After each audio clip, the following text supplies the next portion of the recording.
Welcome back to Access Anime. My name is Henshin Ikeda, and today I'll be doing a walkthrough review of Maoyuu Maou Yuusha episode 4. Now, if you remember from last episode, we find out it's been 3 months and 9 days which have passed. Apparently, the agricultural growth is finished, and it's amazing. I can't believe Mao's idea actually worked. Now, moving on past that, we find out Mao and Yuusha have been transported to a convent. Now, apparently, Mao has business with a nun. I thought this was very interesting. I mean, what could she possibly want? Apparently, Mao wants to spread the word of this agricultural growth, make more convents, and have like the nuns actually help with this re-education and whatnot. So it makes a lot of sense. Now, in order to win over this nun, she has to convince her about the potatoes and whatnot, so she has a long way to go. Now, when we see this nun, again, we don't know what this nun's name is, she instantly recognizes who Yuusha is. And she's like, I know you. You're the hero, and so on and so forth. So we find out this nun is one of the companions that used to go with Yuusha, and she's pissed off. Now we get a little light update on Yusha's other companions. The old man jumps into the intelligence agency, while the mage actually goes back to the demon world to look for Yuusha. So Yuusha, he's definitely feeling bad about what's happened, but he's trying to reserve himself, while Mayo has the floor, and Mayo is lying through her teeth on how Yuusha came to be within her service, acting as a bodyguard and whatnot. Yeah, I call BS, but this nun, she's been knighted, and she didn't take the reward after, everything was all done with. So right now, she's not smart.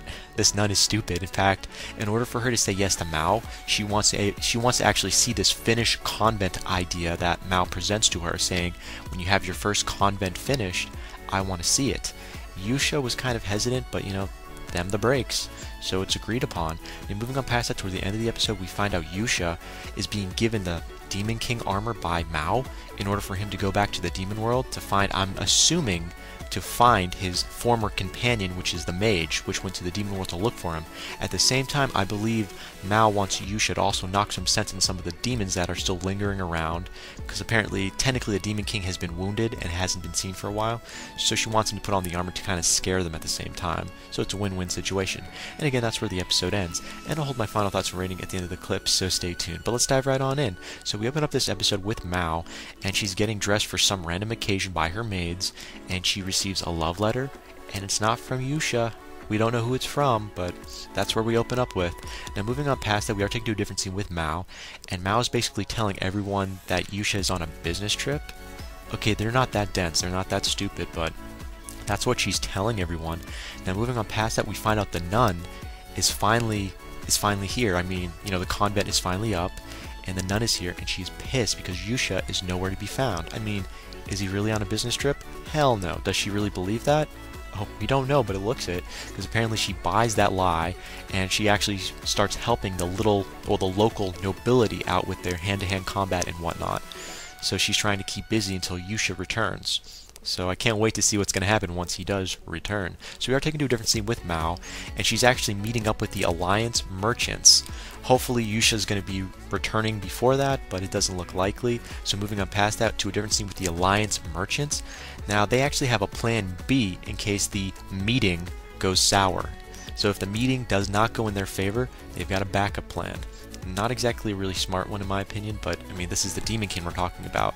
The Demon King isn't going to go into any type of conversation or deal blinded, She's not going to go into a deal being all blind and whatnot to what's really going to happen. Just putting that out there if you didn't understand that or not. So moving on past that to a different scene, now it's time for the negotiations. So we see Mao, and Mao basically shows the two Alliance merchants corn. So her new secret weapon is corn. Last episode it was potatoes. This episode it's corn. Seeing a pattern here of agricultural crap. Yeah, there's more crap. So apparently these merchants have never seen corn.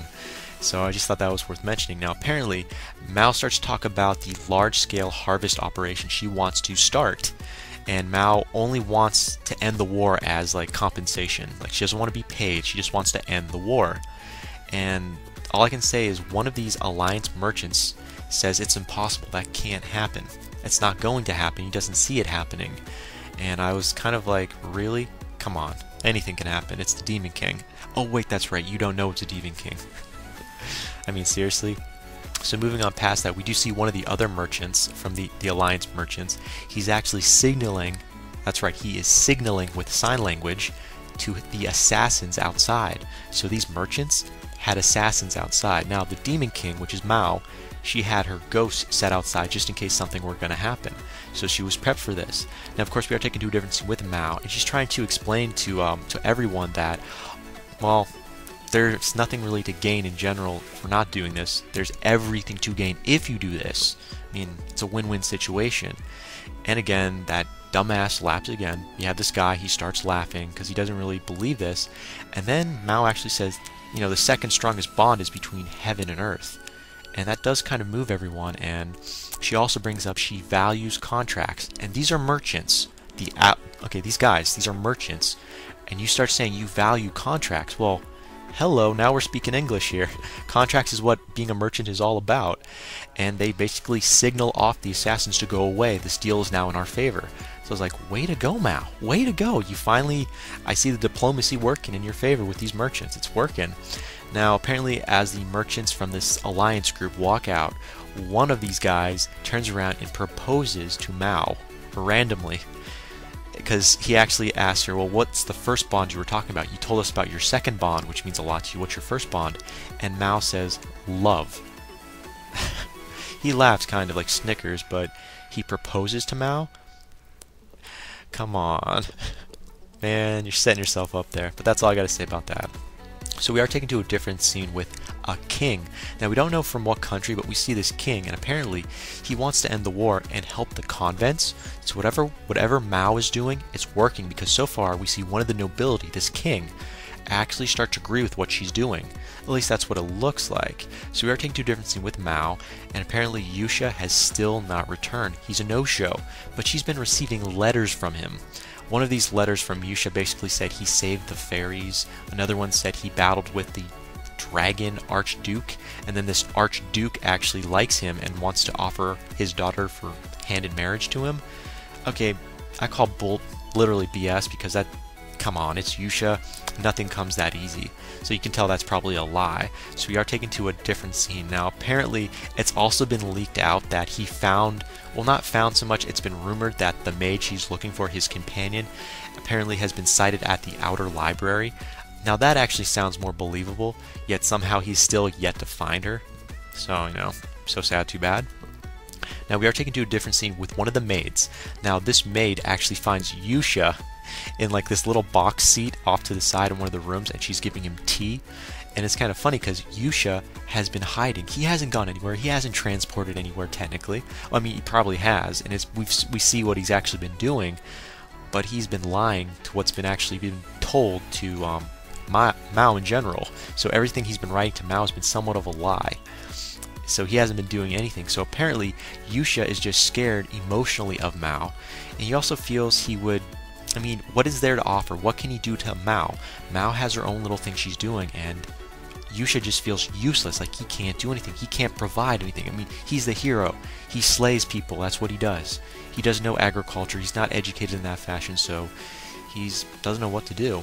Now we are taken to a different scene with that king, yet again from that nation, which we don't know where it is. We don't know what nation he's from, but this king, apparently he's been contacted by Central, and they want him to give up 7,000 or so different troops to support Central in their, their demon killing effort. But he doesn't agree. He does not like it, and he would like to say no. But if he says no to Central, they're going to cut off the funding for the war efforts, and his country's going to go under. So he's starting to like the idea of what Mao has more and more, because if he can get rid of sending his troops to battle for no reason, he could be saving his population, saving his people, growing, becoming a better ruler. At least that's what we see. Now, moving into a different scene, we see another one of the mages, not mages, sorry, I said mages, I meant maids. We see a different maid, the one that came with the little girl, and she's talking with the nun, and apparently this nun is kind of down in the low. She's like not miserable, but depressed because, Yuusha's not here, and the guys that she's been training, they want to go to war, but she's like, I want to save you guys, so don't die. I'm not going to let you die. And then she gets all depressed with what she said to them. But anyways, I digress. We do see this maid come out of nowhere, and she approaches the nun and says, I would like to know how to fight, how to use the sword. And I thought, wow. But then she ends the sentence with, maybe it'll make me feel more human. I was like, what? Is this maid a demon? Or was she just being like sarcastic in the sense like, you know, if I do something like this, it'll make me feel like I'm really human, like I'm part of the human race, you know, like I'm really doing something to contribute. But again, that's where the episode ends. As for final thoughts, well, first of all, is this maid as well as the little girl that was with her, are they demons or are they humans? We don't know. As for Yuusha, dude, get off your freaking high horse. It's Mao. She's practically your wife. You're in a contract. She's yours. You're hers. Come on. The maid, in this case, Mao's maid, the head maid, she's making so much more sense. She sees everything for what it is. Why don't you see how she sees things, you know? If that makes any sense. I know it's a tongue twister, but this maid, the head of the maids, she knows what's going on, but she's not going to say anything, which is good for, you know, Yuusha, but at the same time, Yuusha needs to be taught that, you know, there's a woman that wants you, and you're just blindsided because you're thinking of only yourself, what you can't bring to the table. And this Mao, she doesn't care what you bring to the table, that's just it. She likes you for you, she always has. So dude, get off your high horse and see her. She's yours, you're hers, done deal. And that is it for my final thoughts. No, one more final thought. Mao, what's going to be your next vegetable you're going to introduce? You did potatoes, you did, you know, corn, what's next? Tomatoes? But that's a fruit technically. Now I'm just putting that out there. I mean, what, celery? Come on, carrots? But again, that is it for my final thoughts. As per my rating, 4 out of 5. I'm giving this a 4 out of 5. I know a lot of people are criticizing me. Why give it a 4 out of 5? Well, come on. The romance is there. The fighting, no. The diplomacy that Mao's showing between the Alliance merchants is pretty crafty. So I'm giving credit kind of where credit's due. There's not a lot of information, but I just like this episode in general. I saw the romance, I saw the humor, and I was a little bored, so 4 out of 5, final rating. And that is it for my walkthrough and review of Maoyuu Maou Yuusha episode 4. But definitely comment down below, let me know, thumbs up, thumbs down, definitely subscribe, check me out on Twitter, and follow me if you like. But again guys, that ends it for now. But let me know what you thought of this episode, and let me know what you think's going to happen in the next episode that's coming out. But again guys, that ends it for now, and I've got 4 more walkthroughs and reviews to do today, so don't go anywhere. Oh, you heard me. Now it's either 4 or 3. I don't know how this is going to be when I upload it, so bear with me if it's wrong, because I'm just going to upload them all at once, so stay tuned. But again guys, I gotta go, I gotta hit the brakes, and before I go, I gotta say it, and I always say it, you can't stop the access, but you can watch the feed. I'll see you later guys.